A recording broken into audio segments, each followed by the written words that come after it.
तो जैसा कि मैंने कहा था आपसे कि मार्केट का जो फॉल है उसमें 40% तक का यहाँ पर स्टॉक में गिरावट हो चुकी है, उससे भी ज़्यादा। तो यहाँ पर आपके सामने लिस्ट रखूंगा स्मॉल कैप, मिड कैप और लार्ज कैप से।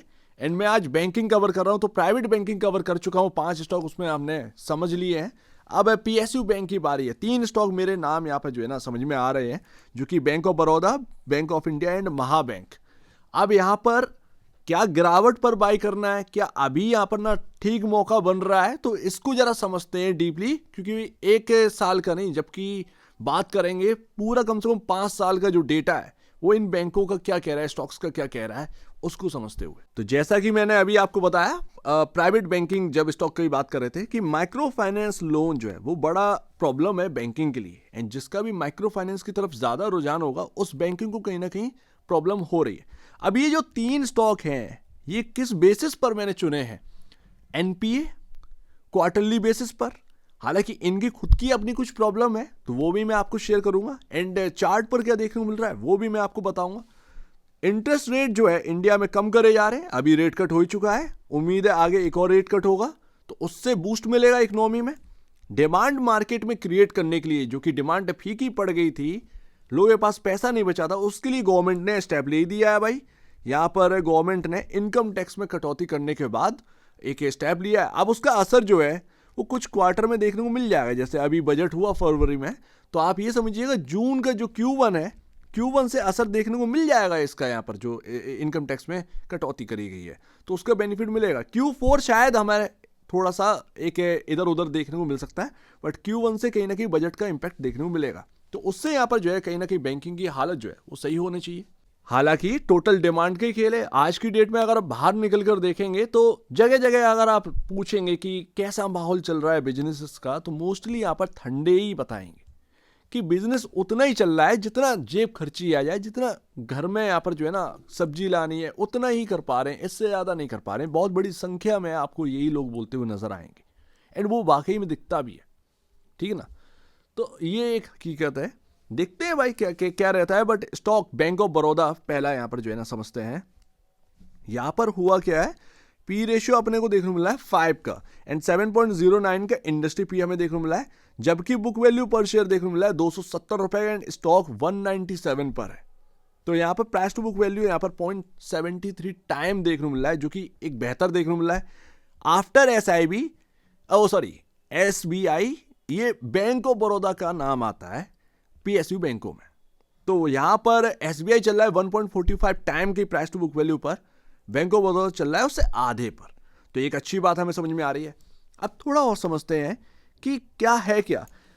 2 साल से नेट प्रॉफिट बिल्कुल ठंडा पड़ा हुआ है। कोई यहां पर जो है आपको ज्यादा उछाल कुछ भी नहीं देखने को मिल रहा है। लेकिन इस बीच में हो क्या रहा है कि नेट एनपीए जबकि बैंकों के बढ़ रहे हैं, यहां पर लगातार घट रहे हैं। तो असेट क्वालिटी अच्छी बनी हुई है, ग्रॉस एनपीए भी यहां पर जो है ना घट रहे हैं। तो एक पॉजिटिव है, लेकिन एक नेगेटिव ये है कि नेट प्रॉफिट का जो एक जो ईपीएस बनेगा उसमें आपका कोई ग्रोथ ज्यादा है नहीं। और अगर अर्निंग पर शेयर में कोई ग्रोथ नहीं देखने को मिलेगा तो आपका स्टॉक बढ़ेगा कैसे। एंड वही पुरानी बात कि PSU 2024 में चले थे तो उसमें ये भी शामिल हो गए, तो वो करेक्ट हो गए हैं उस वजह से।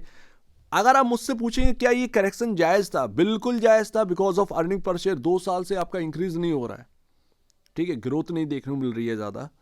तो वो चीज कैसे आप मैनेज कर पाएंगे, हायर साइड आप कैसे रह पाएंगे स्टॉक के। एंड यही तो फॉल हुआ है, करेक्शन हुआ है भाई।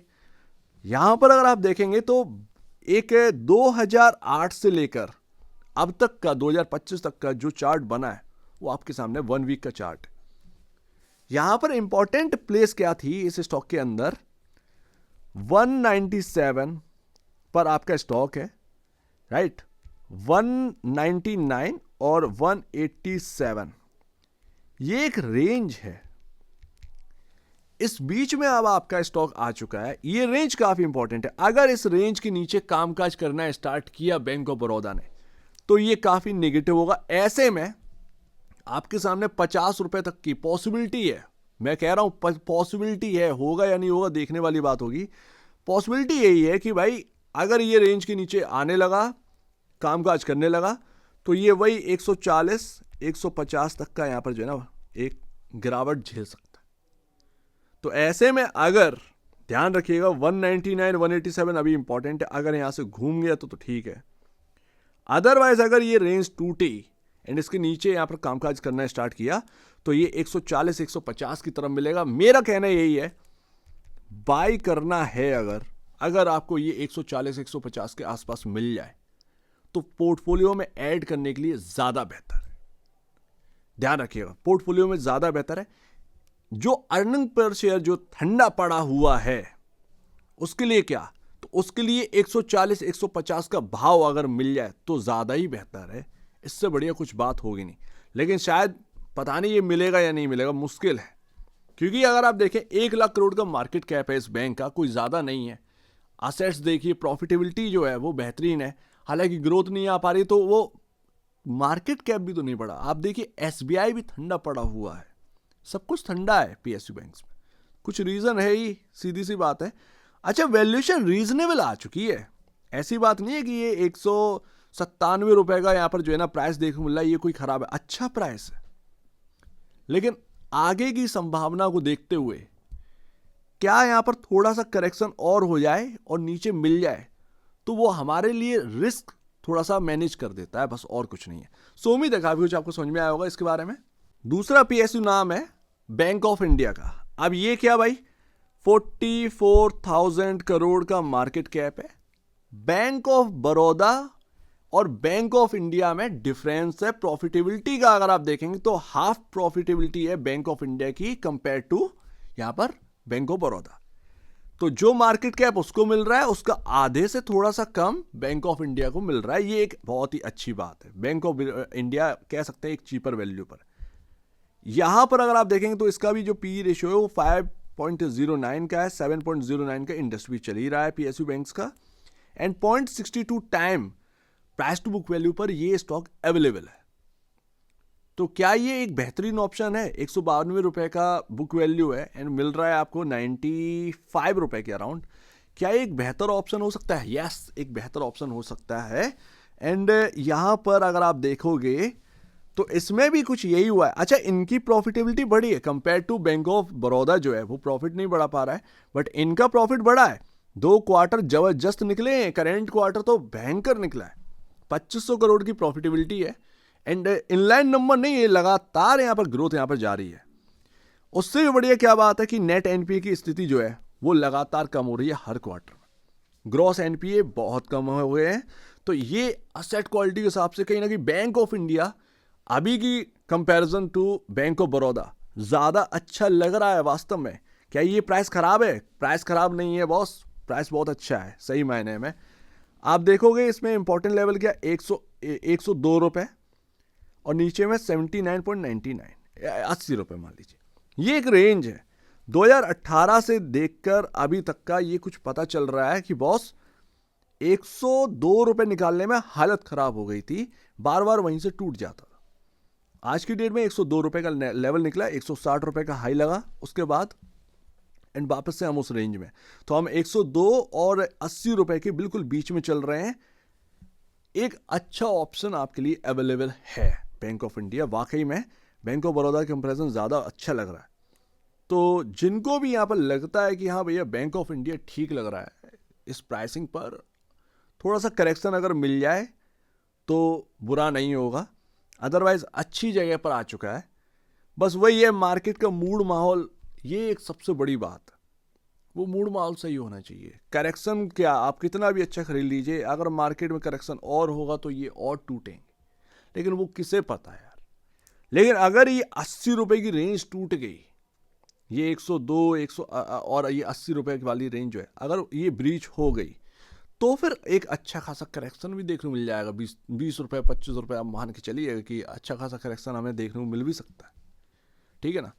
तो ये काफ़ी बड़ा होता है भाई। 95 का प्राइस चल रहा है, वहाँ से अगर आपको 15-20 रुपए भी करेक्शन अगर मिल जाती है तो ये लमसम है आपका कितना 20% का करेक्शन मायने रखता है। तो वो बात है। तो अगर ये आपको मिल जाए 80 के अराउंड अगर मिल जाए बाई चांस, तो फिर कहीं ना कहीं एक बेहतर स्टॉक बन सकता है आगे के लिए। और जो भी खरीद रहे हो वो अगले 5 साल के लिए देखिएगा, क्योंकि फियर में ही अपॉर्चुनिटी बनती है, ध्यान रखिए। तीसरा पीएसयू बैंक है बैंक ऑफ महाराष्ट्र। अब इसके ऊपर बात करेंगे, बट मैं आपको एक और बात बता दूं कि अच्छा लगने का मतलब क्या है। मैंने आपके सामने लिस्ट रखी है, ध्यान रखिएगा। मैं बेटर प्राइस की बात भी कर रहा हूं, इसके साथ साथ मैं ये भी कहूँगा कि बहुत रिसर्च करके लें, क्योंकि अलग अलग प्रजाति के लोग हैं भाई साहब। वो कोई ताने मारेगा, किसी को अच्छा लगेगा, किसी को समझ में आता है कि हाँ भाई मार्केट का फॉल क्या होता है। मैं तो आपसे यही कहूँगा कि अपने जो फाइनेंशियल एडवाइज़र हैं, ये मैंने लिस्ट रख दी है, उनसे पूछिए कि कौन सा स्टॉक ज़्यादा बेहतर है, क्या लगता है क्या ये बेहतर रहेंगे मेरे पोर्टफोलियो के लिए। तो अपने फाइनेंशियल एडवाइज़र या ब्रोकर से सलाह लेकर ही यहाँ पर जो है अपने पोर्टफोलियो में ऐड करिएगा। अदरवाइज़ मैंने आपके सामने लिस्ट रख दी है, आप खुद भी रिसर्च करके अपने हिसाब से सोच सकते हैं, समझ सकते हैं क्या करना है। पी रेशियो 6.78 है बैंक ऑफ महाराष्ट्र का 7.09 के अगेंस्ट। तो यहाँ पर दिग्गज बैंकें जो है वो 5 के पी मल्टीपल मिल रही हैं, ये थोड़ा सा ऊपर चल रहा है और कुछ नहीं। अच्छा, अच्छी बात क्या है कि नेट एनपीए की स्थिति आप देखिए, नेट एनपीए की स्थिति लगातार वही बनी हुई है, बहुत अच्छी 0.20% का नेट एनपीए यहाँ पर है। ग्रॉस एनपीए लगातार धीरे धीरे कम ही हो रहा है। तो ऐसे में एनपीए की स्थिति अच्छी है एंड बढ़ती प्रॉफिटेबिलिटी, शायद इसकी वजह से थोड़ा सा मार्केट इसको तवज्जो दे रहा हो। चलो यहाँ पर अगर आप ले रखें तो एक इम्पॉर्टेंट बात ये करते हैं, जब इसके अंदर एक ट्रेंड लाइन टूटी जो कि 2023 मिड से चल रही थी 2024 मिड तक, एक साल ये ट्रेंड लाइन चली है इस स्टॉक के अंदर। एंड ये स्टॉक के अंदर तेजी स्टार्ट हुई ऑलमोस्ट 25 रुपये के आसपास, 25-27 रुपये के आसपास। एंड ये स्टॉक हाई लगाते हैं 71 रुपये के अराउंड का। अभी ये मिल रहा है 46 रुपये 41 पैसे पर। यही इंपॉर्टेंट जगह है, 46 रुपये 56 पैसे, काफ़ी इंपॉर्टेंट जगह है। अगर यहाँ से टूटा तो कहाँ तक की पॉसिबिलिटी लगती है बॉस? 40 और 31 रुपये तो बहुत ही इंपॉर्टेंट। तो नए बायर अगर आप हो और आप सोच रहे हो कि PSU bank, bank of Maharashtra एक अच्छा बैंक है, मेरे को खरीदना चाहिए, कहाँ खरीदना चाहिए? अगर ये 40 और 30 या इसके बीच में मिल जाए बॉस, ज़्यादा बेहतर यही होगा पोर्टफोलियो के लिए, ठीक है ना? तो ये ज़्यादा बेहतर रहेगा। और देखिए अगर यहाँ से घूम गया तो बहुत अच्छी बात है, इसी जगह से 46 रुपये से घूम गया तो बहुत अच्छी बात है। अदरवाइज अगर ये 46 के नीचे कामकाज करने लगा तो ये पॉसिबिलिटी वही है 40 और 31 के बीच में कहीं ना कहीं आकर फिर वहाँ से घूमने की तैयारी करे, यही एक समझ में आता है। बाकी थोड़ा सा ओवर वैल्यूड तो है ही, ऐसी बात नहीं है। ओवर थोड़ा सा यहाँ पर महंगापन आपको महसूस होगा बैंक ऑफ इंडिया में, तो बेहतर यही होगा कि 40 से 31 के बीच में आ जाए, ठीक है ना? तो ज़्यादा बेहतर होगा बाई करने के लिए, आगे के लिए। जो मैं बता रहा हूँ कि जो भी खरीदना भाई अगले 5 साल ही खरीदिएगा। ऐसा नहीं है कि आप इनको छोड़कर कोई भी स्टॉक भी अगर आप ले लेंगे ना एंड मार्केट की कंडीशन ख़राब हुई तो वो आपको लॉस देगी ही देगी। उसमें आप चाहे जितना हीरा क्यों ना खरीद लीजिए, मार्केट का कंडीशन मैटर करता है। आपका स्टॉक अंडर वैल्यूड है, ओवर वैल्यूड है, डजेंट मैटर, मार्केट का कंडीशन काफ़ी मैटर करता है। तो ये बात यहाँ पर है। रिस्क यहाँ पर जो है ना कम हो जाएगा अगर आपको जो है 40 से 31 के बीच में मिल जाए तो ज़्यादा बेहतर है। सो उम्मीद है काफ़ी कुछ आपको समझ में आया होगा। मैं फिर भी कह दूँ कि ये लिस्ट मैंने आपको रखी है, पूरे पीएसयू पैक में 3 ये स्टॉक काफ़ी बेहतर लगते हैं पीएसयू बैंक्स के अंदर।